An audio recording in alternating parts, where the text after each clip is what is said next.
So the first thing I want to talk about is about listening for the knock of opportunity.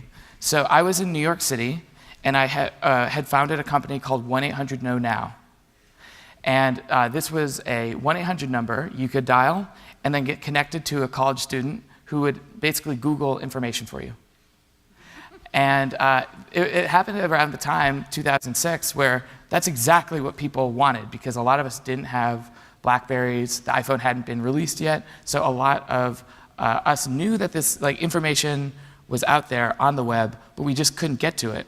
And while I was doing investment banking, this was a problem that I ran into time and time again, where I'd be running to a meeting, or I'd be out loose on the streets in New York City, I'd want information, and I didn't have any way to get it, and I would call my dad and ask him to Google something for me, and he was getting sick and tired of it. So I started a company around this idea, and we basically were getting calls from people around New York City, and then as those people spread out around the country,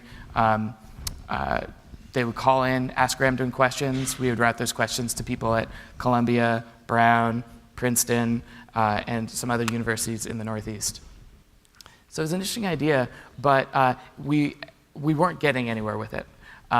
I was managing a team of 50 contract employees who are answering these questions, and things were working, but just not working as well as they needed to for it to really be a standalone business. And then one day, through the feedback form on the 1-800-KNOW-NOW website, this guy named Rob Spiro wrote in and said, "Hey, this seems like an interesting idea. Could you give me a call?" And that was Rob Spiro, who was one of the founders of Aardvark.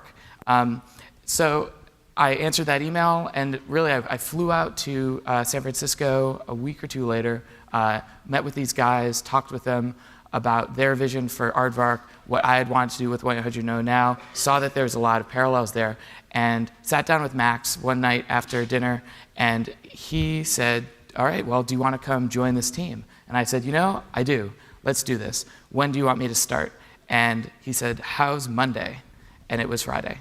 And I was like, wow, okay. So I went back to New York, and I moved everything out of my apartment in New York and moved to San Francisco in a matter of a few days.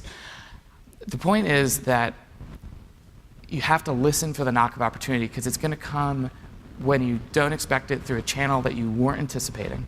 That feedback form on my website proved to be the most valuable emails I've ever paid any attention to. And so just to be constantly looking for where that knock might be coming from, and to treat everything that comes your way as potentially being the thing that's going to make the difference for you, for your career, and for me, my entire life has sort of opened up because of that moment.